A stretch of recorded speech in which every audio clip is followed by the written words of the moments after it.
안녕하세요 여러분, 저 쿠스타TV 배교환 원장입니다. 자, 오늘 이렇게 카메라를 켜게 된 이유는 진료 중에 정말 답답한 일이 있어서 이렇게 한 말씀 드리려고 카메라를 켰습니다. 자, 오늘은 많은 분들이 궁금하실 내용, 이석증 자가치료 해도 될까에 대한 내용입니다. 요즘 저 유튜브, 챗 GPT, 블로그 등 정보를 접할 수 있는 부분이 너무 많이 늘었잖아요. 그래서 환자분들도 본인이 내가 이석증인 것 같다, 이석증으로 치료를 하고 왔다, 그런 분들이 종종 보입니다. 오늘 거기에 대한 내용을 한번 해보도록 하겠습니다. 이석증 자가치료 해도 될까? 왜 조심해야 되는지 중요한 이유를 6가지 포인트로 정리해드리겠습니다.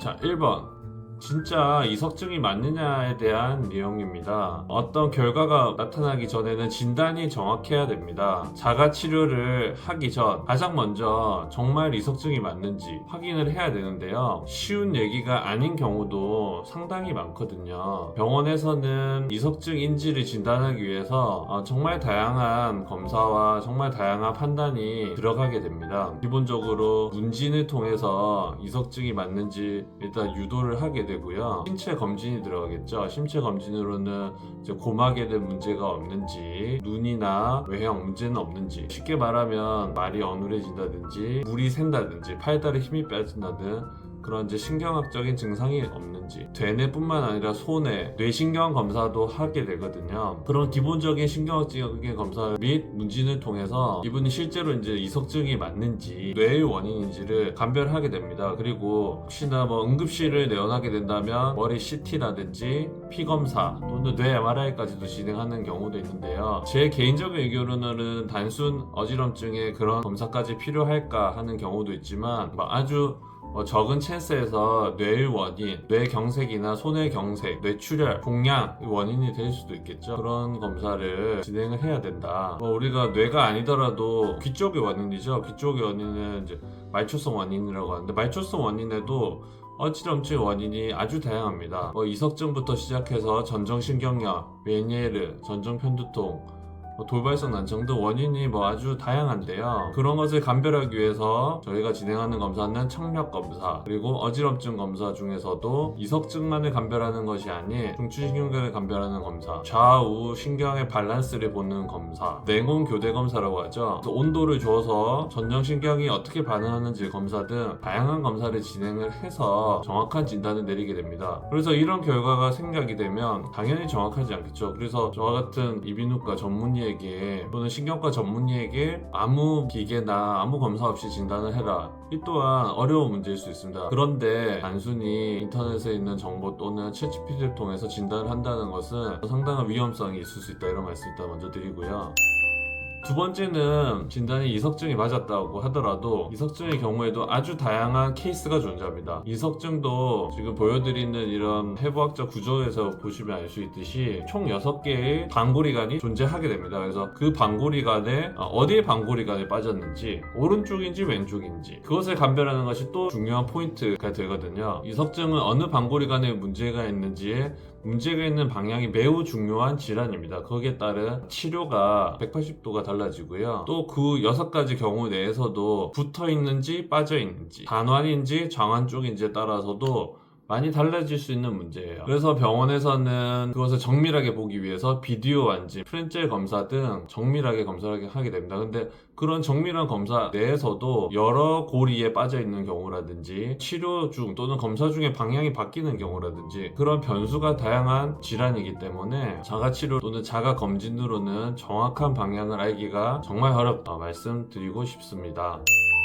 그리고 세 번째입니다. 그러면 이제 우리가 100번 양보를 해서 이석증이 맞다, 그리고 위치를 찾았다 라고 하더라도 정확한 치료가 가능한가에 대한 문제입니다. 자, 이석증 치료의 핵심은 이석치환술이라는 치료이죠. 이석치환술은 우리 세방고리의 방향을 정확하게 이해를 하고 이석을 그 방향에 따라서 떼어주는 그런 아주 섬세한 작업입니다. 방고리관에 빠진 칼슘 덩어리, 즉 이석이죠. 이석을 원위치로 돌려주는 치료입니다. 정확한 해부학적 구조와 어지럼증의 원리를 이해하는 원인은 전문의가 시행을 해야 정확한 각도와 정확한 방향, 정확한 시간, 정확한 횟수 통해서 시행을 해야 안전합니다. 만일 제가 저 스스로를 치료하고 한다고 해도 방향을 잡기가 쉽지 않을 겁니다. 어지럼증의 원인은 매우 다양합니다.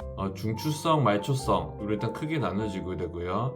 중추성 내에서도 대뇌 소뇌 질환, 앞서 말씀드렸듯이 혈관 질환, 종양 질환, 그 다음에 출혈성 질환, 뇌신경, 청신경 질환 등 원인이 매우 다양할 수 있습니다. 말초성에서도 기회 원인인 경우, 앞서 말씀드렸듯이 이석증, 정맥신경혈, 메니에르병, 전두편 두통 등 원인이 있겠지만 그에 덧붙여서 빈혈이라든지 갑상선 질환, 당뇨, 저혈압, 고혈압, 뇌과적 질환, 시력 차이가 많이 나는 안과적 질환, 정형외과 질환에 의해서도 어지럼증을 유발을 할 수 있거든요. 그래서 그런 다양한 원인들을 감별을 하지 못한 경우에 그런 병이 혹시나 숨겨져 있다 하는 경우에 다른 신경계 질환이나 뇌의 질환의 노표의 가능성이 높다라는 것입니다.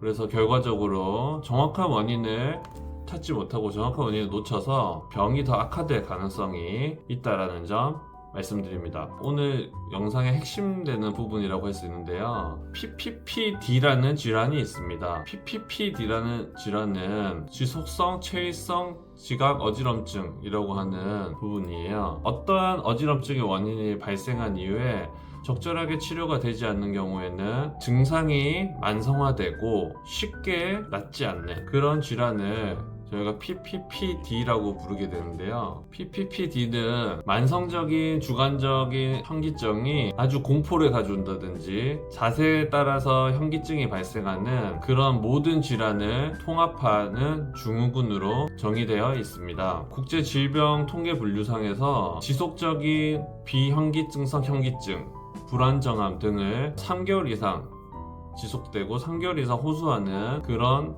질환입니다. 어지럼증의 질환 중에서 가장 치료하기 힘들고 까다로운 질환이라고 할 수 있는데요. 어떤 원인으로 시작되었던 어지럼증이 심리적, 정신적으로도 영향을 끼쳐서 아주 두려운 쪽에 공포를 가지고 만성적으로 진행이 되는 그런 질환이라고 볼 수 있습니다. 그래서 PPPD에 대한 관심도도 아주 매우 높은데요. 이 질환의 가능성도 자가치료 과정에서 높아질 수 있다는 지점입니다.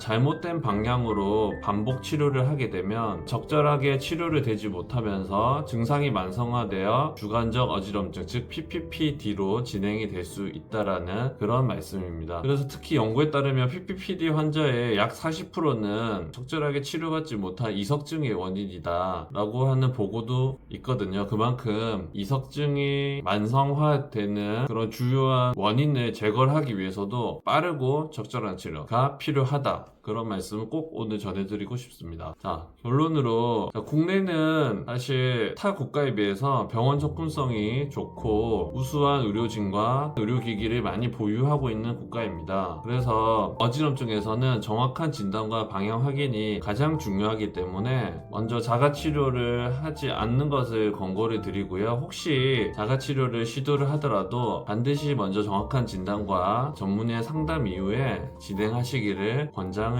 드리겠습니다. 자, 오늘 오랜만에 어지럼증, 이석증, 그 다음에 지속성 체위성 주관적 현운에 대해서 간단하게 오늘 한번 살펴보았는데요. 앞으로도 좋은 내용으로 다시 찾아뵙도록 하겠습니다. 오늘 내용 도움이 되셨다면 좋아요, 구독 부탁드리고요. 앞으로도 정확한 이비인후과 정보로 찾아뵙겠습니다. 코스타TV 이비인후과 전문의 백유한이었습니다.